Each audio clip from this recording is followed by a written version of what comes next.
Assalamualaikum warahmatullahi wabarakatuh. Ketemu lagi dengan Bagus Juan Maulana SKM dalam video tutorial program Kusta. Hari ini saya akan membicarakan materi tentang pemeriksaan kontak erat Kusta. Pemeriksaan kontak erat Kusta adalah sebuah upaya menemukan kasus aktif dengan melakukan pemeriksaan pada kontak erat Kusta. Kontak erat Kusta adalah orang yang intensif bertemu dengan penderita Kusta minimal 20 jam per minggu dalam 3 bulan berturut-turut ya, dalam radius 20 meter. Sebenarnya para kontak erat Kusta ini adalah orang-orang yang high risk population atau orang-orang yang berisiko tinggi. Berarti kalau kita melakukan pemeriksaan kontak erat kusta, sebenarnya kita sedang mendatangi kantong-kantong utama penularan kusta. Jadi kalau kegiatan ini bisa berjalan dengan rutin, dengan intensif, sebenarnya kita sedang melakukan upaya yang sangat baik untuk mencegah terjadinya penularan kusta. Nah, kegiatan pemeriksaan kontak erat kusta ini sebenarnya kan kegiatan rutin ya, sudah melekat ke fungsional program. Nah, karena ini adalah sebuah rutinitas, maka harusnya sudah bisa direncanakan dengan baik. Misalkan ini tahun 2022, kita harusnya sudah melakukan perencanaan untuk pemeriksaan kontak erat kusta di tahun 2023. Kita sudah tahu nih sasarannya yang mau dikunjungi siapa saja, di mana saja, jumlahnya berapa. Lalu resources kita, teman-teman kita, tenaga kesehatan, siapa yang mau ikut terjun ke lapangan, alokasi waktunya kapan saja, lalu berapa biaya yang dibutuhkan untuk misalkan uang saku atau transport, lalu material atau logistik apa saja yang perlu disiapkan, dan sebagainya dan sebagainya. Jadi tidak ada alasan, oh nggak ada duit, nggak ada loh ya, karena kenapa Anda nggak ada perencanaan, padahal ini adalah aktivitas yang sudah rutin gitu ya.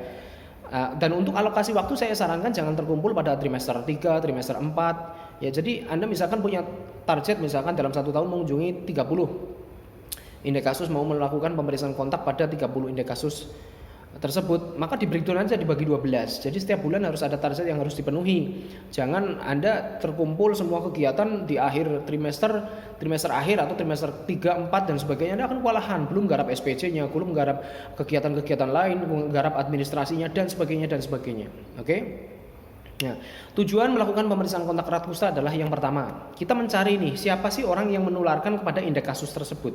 Ini indeks kasus ini tertular dari siapa? Siapa tahu yang kena duluan, orang yang menularkan ke indeks kasus ini malah belum terdeteksi, belum ketemu. Jangan-jangan dia sudah bertahun-tahun di situ, malah karena dia tidak muncul ke permukaan menjadi hidden case atau kasus yang tersembunyi. Nah, bisa jadi nih kita akan menemukan orang yang menularkan ke indeks kasus tersebut. Yang keduanya, tujuannya adalah memeriksa atau mencari siapa saja kasus yang lain yang mungkin tertular pada sumber yang sama. Misalkan nih, kita sudah menemukan duluan si A. Si A ini tertular dari si B. Nah, siapa tahu si B ini tidak hanya menular si A, tetapi dia juga menular ke si C. Nah, siapa tahu saat kita melakukan pemeriksaan kontak erat, kita menemukan juga kasus si C, si D, si E dan sebagainya yang mungkin mempunyai sumber penularan yang sama. Itu. Yang berikutnya, melakukan pemeriksaan kontak erat kusta ini tujuannya adalah untuk inventarisir atau mapping kontak erat kusta ini. Nah, dari mapping atau inventarisir tersebut kita bisa melakukan, berarti siapa saja nih yang butuh pengawasan. Oh, orang-orang ini nih butuh pengawasan karena mereka asumsinya adalah orang yang sudah terpapar oleh indeks kasus. Sudah terpapar atau post exposure. Berarti bisa jadi mereka sedang dalam masa inkubasi. Masa inkubasinya kan 2 sampai 5 tahun. Jadi bisa jadi 2 sampai 5 tahun yang akan datang gejala mereka akan muncul. Jadi orang-orang inilah yang butuh pengawasan secara berkelanjutan ya, dan jangka waktunya agak lama, 2 sampai 5 tahun. Mapping itu juga bisa bermanfaat untuk kemoprofilaksis. Oh, berarti siapa saja yang harus dikasih kemoprofilaksis ya? Berarti orang-orang itu tadi yang dilakukan pemeriksaan kontak erat kusta.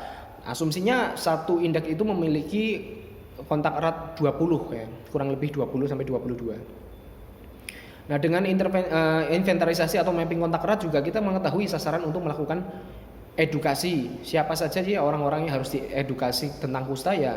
Sebenarnya orang yang diutamakan adalah orang-orang yang kontak erat kusta tersebut. Oke. Sekarang saya mau menjelaskan tentang jenis-jenis pemeriksaan kontak erat ya. Ada 2, yaitu pemeriksaan kontak erat pasien baru dan pasien pasca RFT atau pasien lama. Pemeriksaan kontak erat pasien baru adalah sebuah kegiatan pemeriksaan kontak erat yang ditujukan untuk memeriksa kontak erat pasien baru, pasien yang ditemukan yaitu tahun berjalan ini. Yaitu Anda begitu nemu pasien baru, maksimal 1 bulan semenjak Anda menemukan, Anda sudah melakukan pemeriksaan kontak erat. Anda melakukan investigasi siapa saja sih kontak eratnya, ada tanda-tanda atau tidak, mereka diedukasi. Bila perlu melakukan kemoprofilaksis, mereka dikasih rifampicin dosis tunggal ya. Itu pemeriksaan kontak erat pasien baru. Berarti begitu nemu Anda kunjungi, begitu nemu Anda kunjungi rumahnya ya. Yang kedua yaitu pemeriksaan kontak erat pasien lama atau pasien pasca RFT. Jadi kegiatan bakunya namanya pemeriksaan kontak erat pasien pasca RFT. Nah, kenapa sih kita harus mengunjungi pasien-pasien yang sudah RFT? Nah, karena masa inkubasinya kusta itu kan 2 sampai 5 tahun. Artinya pasien kusta yang kita temukan dulu ya, itu sebelum dia diobati, asumsinya dia sudah menularkan ke kontak eratnya. Dan karena masa inkubasinya lama, bisa jadi kontak eratnya itu akan memunculkan gejalanya sekarang. Makanya kalau di Kabupaten Tegal itu pemeriksaan kontak erat pasien pasca RFT atau pasien yang lama, kita ngambil waktu range 3 sampai 6 tahun ke belakang. Sebenarnya masa inkubasinya itu 2 sampai 5 tahun, tetapi kita mengambil range 3 sampai 6, artinya kita jaga-jaga, barangkali ada yang belum 2 tahun atau barangkali ada yang lebih dari 5 tahun. Jadi kita pakai 3 sampai 6 tahun ke belakang. Maksudnya seperti ini. Ini tahun 2022. Berarti kita melakukan pemeriksaan kontak erat pasien pasca RFT atau pasien lama, yaitu orang-orang indeks kasus yang ditemukan mundur 3 sampai 6 tahun ke belakang. Berarti 2022 dikurangi 6, 2016. Ya, 2022 dikurangi 3 berarti 2019. Jadi pasien-pasien yang ditemukan 2016 sampai dengan 2019 itulah sasaran untuk pemeriksaan kontak erat pasien pasca RFT. Asumsinya kontak erat mereka sudah terpapar oleh indeks kasus sebelum minum obat dan bisa jadi sekarang bercaknya muncul gitu loh ya. Nah ini berarti kalau tahun depan 2023 ya tinggal dikurangi 3 sampai 6. Tahun 2023 berarti kita melakukan pemeriksaan kontak erat pasien pasca RFT, yaitu pasien-pasien indeks kasus yang ditemukan tahun 2017 sampai dengan tahun 2020 gitu dan seterusnya dan seterusnya.